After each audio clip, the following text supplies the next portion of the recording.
Hi, good evening. I'm Dr. Philip McMillan. Thank you for joining me. And I'm keeping you updated with relevant news because Gert is stepping back. He's making a significant shift. And whenever Gert does anything, I take note. And I'm going to be going through his latest PDF here. I've highlighted a few points. It's like SARS-CoV-2. I am ready for a major change. So he's stepping back, and that usually indicates to me that he realizes that where we are can't be fixed. There's almost no point to saying anything more. And this is what I think is coming across. Now, a lot of people still don't understand what Gert had said initially. And I had the privilege of speaking with Gert in 2021 when he made that first statement about mass vaccination risks versus benefits in a pandemic. And his point was very simple, is that if you did it in the middle of a pandemic, you would put pressure on the virus, it would start to evolve, and it would make the pandemic worse. I don't know how somebody, when you listen to what he said in 2021, could not think that what he said was accurate. It really, to me, is blatantly obvious that what he said was accurate. I think the other thing that has caught people out is that he gave a timeline. End of June, things would kick off. And a lot of people said, this hasn't happened. Well, let me tell you, it is happening. You just don't know.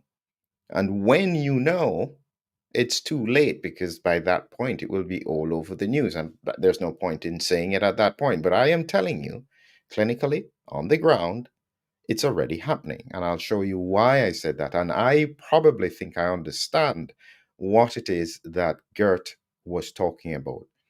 My perspective is that I am looking at clinical manifestations. I'm trying to understand, well, even when this prediction occurs with regards to the viral variants that are completely breaking through, how will it present clinically? And that's where I have a different perspective.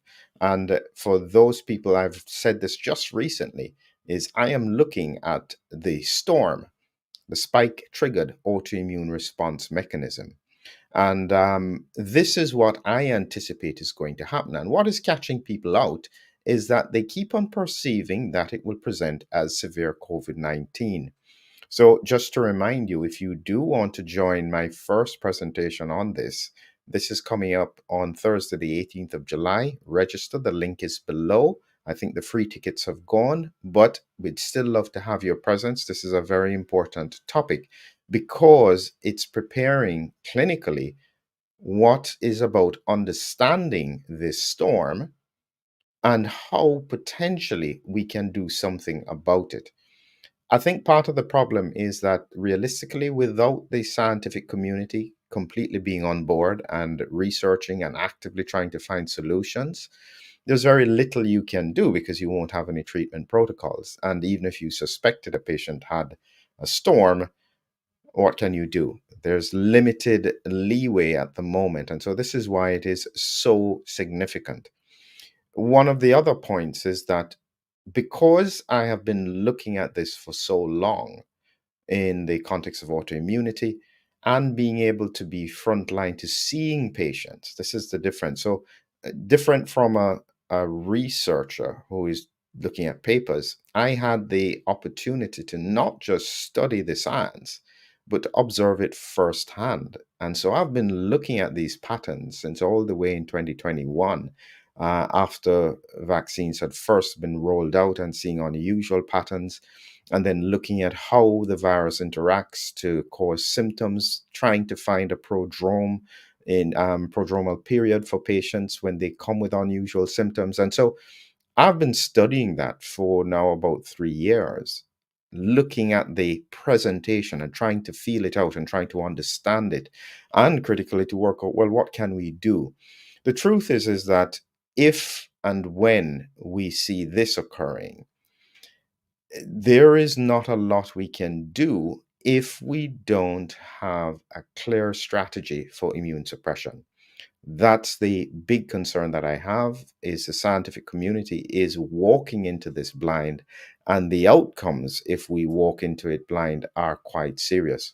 So let me just quickly take you through a few of the things that Gert had been saying, which I've highlighted here.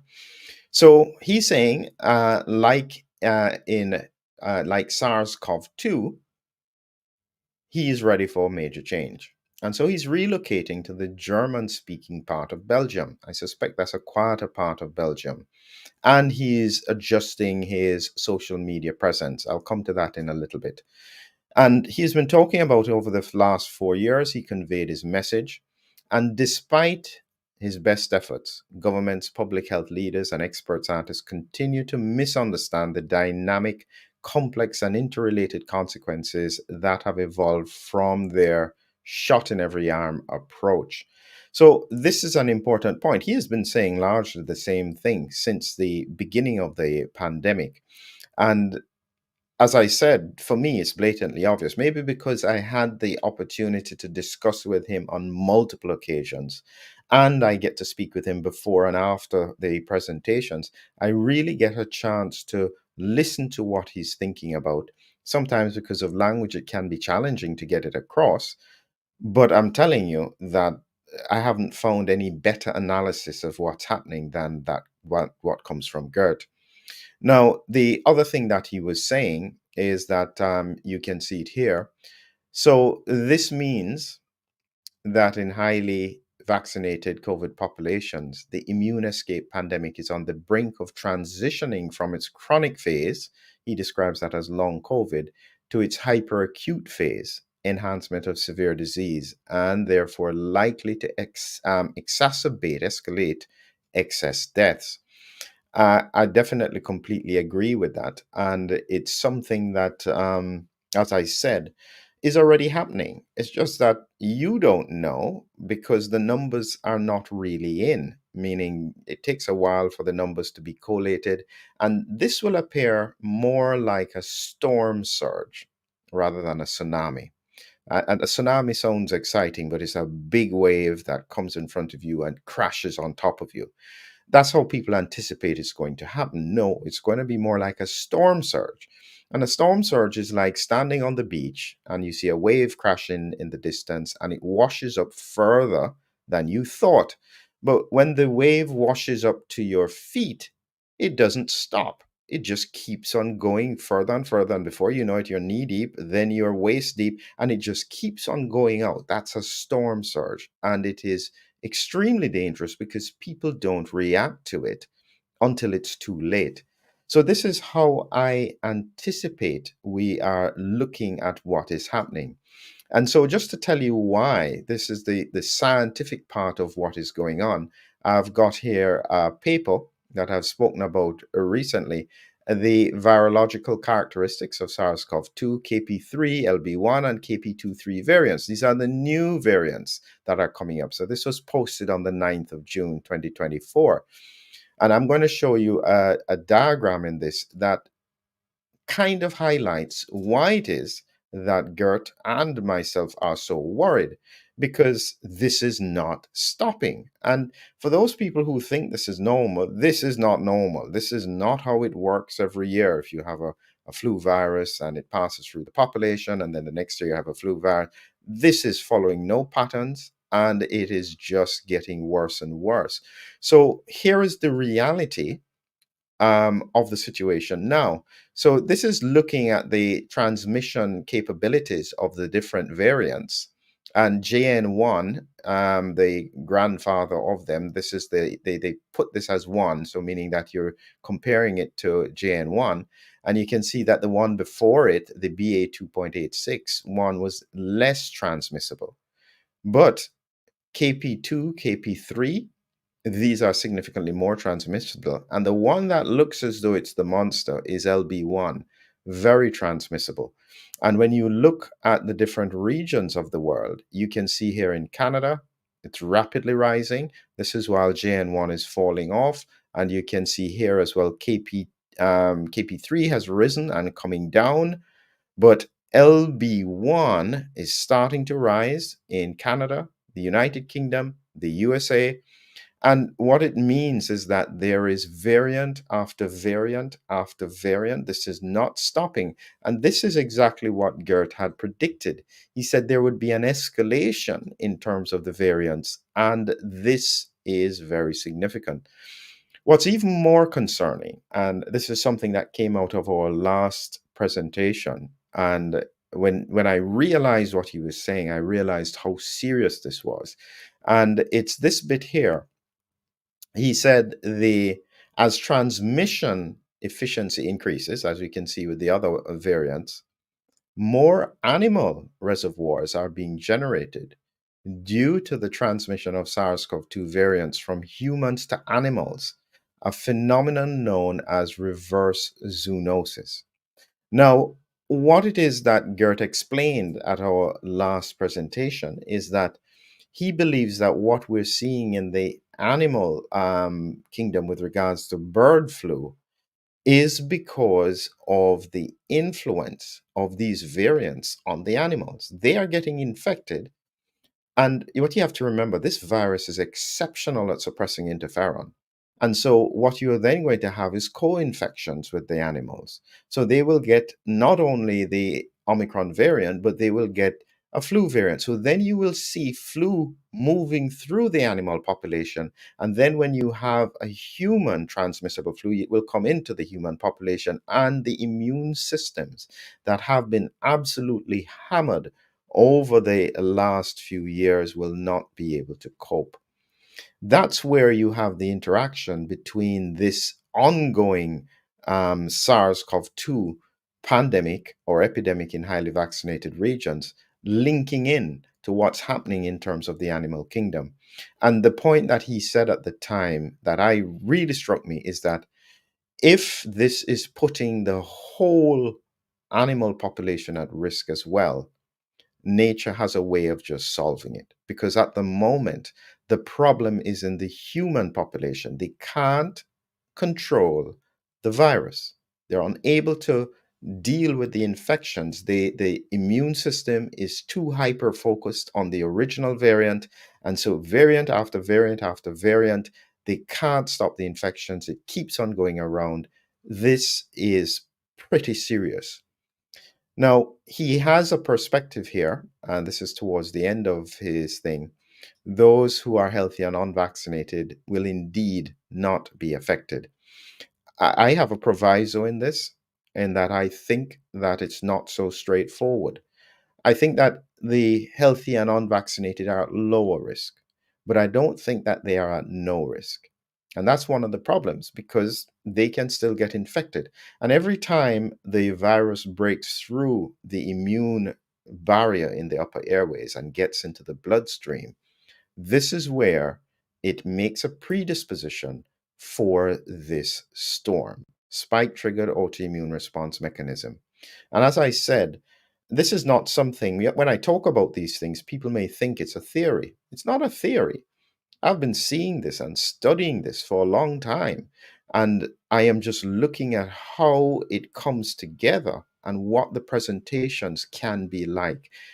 We are seeing the most unusual clinical presentations, things you would see once in your career. We are now seeing quite frequently combinations of diseases like we've not seen before. It's just really, really very strange.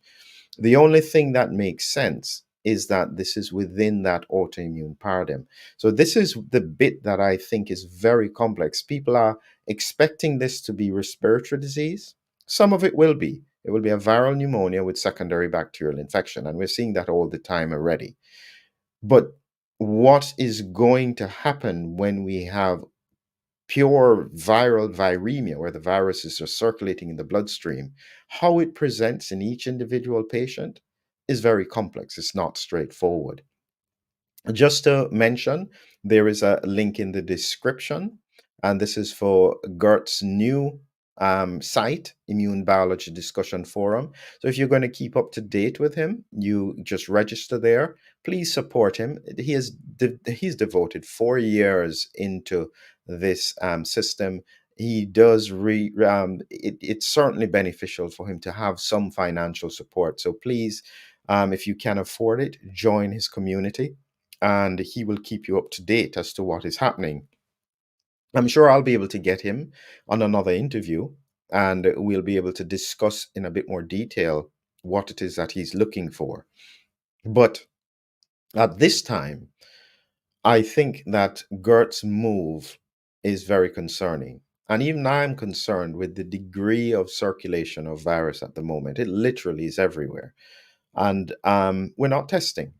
And people are not really getting sick with the virus. And so people are becoming blasé about it, but they don't get sick initially, but you see them 3 to 4 weeks later with unusual symptoms and unusual illnesses. And you have to search for the prodrome because they don't even remember they were sick. The amount of times when I'm quizzing patients and I say, tell me, did you have any symptoms of a viral infection in the past month? And they go, yeah, actually, I just felt like a cold, had a little bit of a cough, but then I was okay. Then 4 weeks later, they're presenting with some strange autoimmune, sometimes neurological pattern of disease that makes no sense. And this is how the disease, I think, is going to be presenting in the near future, that autoimmune mechanism. So please, if you want to hear my analysis of it, join me at on Thursday, the 18th of July. The link is in the description. I'll then break down what I think is happening now and how it's likely to present in the future. So, as Gert steps back, I think he's recognizing that there's little else that can be done. Somehow, this is going to be sorted. And whichever way we take it, just remember what it looks like at the moment. Even though you're not being told in the news, this is where we are. This image here shows us that 4 different variants are circulating at the moment in different parts of the world. This is not going to stop. In another month, there will be another variant. A month beyond that, another variant and another variant. This is not stopping. The question when does it become so serious that it has to be addressed? And the timing is very difficult to predict. But thank you for joining me. And again, remember to join on that webinar, and we look forward to keeping you updated in the near future.